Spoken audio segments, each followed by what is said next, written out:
Hey guys, today we're going to be talking about the taiga, which is the third biome in my series.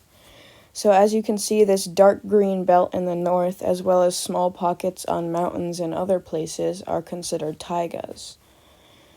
Technically, most people consider the spots in Africa, South America, and Oceania to technically not be a taiga, but climatically they are taigas.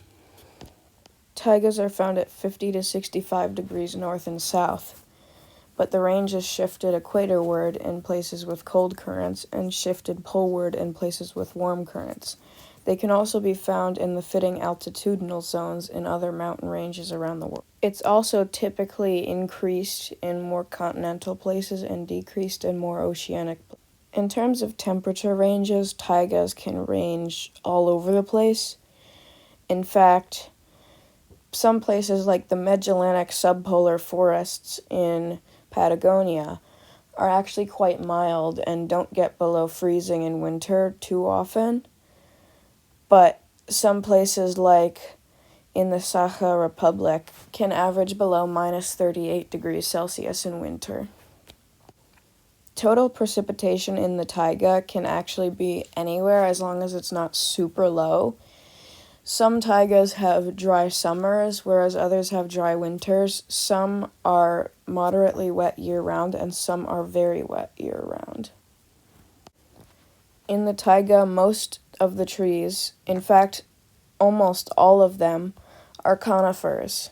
They range from small to pretty large, depending on the precipitation and temperature, and in the more open taigas, you can find other plants like shrubs, mosses, and grass, but in the more closed versions, they are very small because not that much light filters to the bottom, although in clearings, you will still find them. In the taiga, large animals are actually pretty diverse because you have to be large to conserve heat, or you have to be really fluffy, or both. In terms of larger mammals, you will see things like bears and big cats. But you can also see moose, deer, goat antelopes, and many others. In the more equatorward expanses of the taiga, you can actually find amphibians and reptiles sometimes, but these are severely limited. In terms of smaller mammals, you can see things like hares, pikas, lemmings, and many other rodents. Many birds come to the taiga in the summer, but some more hardy birds, like snowy owls, might actually overwinter there. There are many insects that play the roles of pollinators and decomposers. Some good examples of insects in the taiga are bumblebees and any other big furry bees, flies, and lots of mosquitoes. And here we have the climatic subtypes, which I'll admit there's quite a few, but not too many. So there's the subarctic continental rainforest, which is called rain taiga sometimes.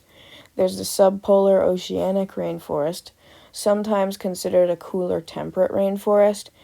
There's the subarctic continental, which is just the classic taiga. Then there's the subpolar oceanic, the subarctic continental Mediterranean, the subpolar oceanic Mediterranean, the subarctic continental monsoon, and the subpolar oceanic monsoon. A lot of these subtypes are really rare and pretty much don't exist, but most of them do.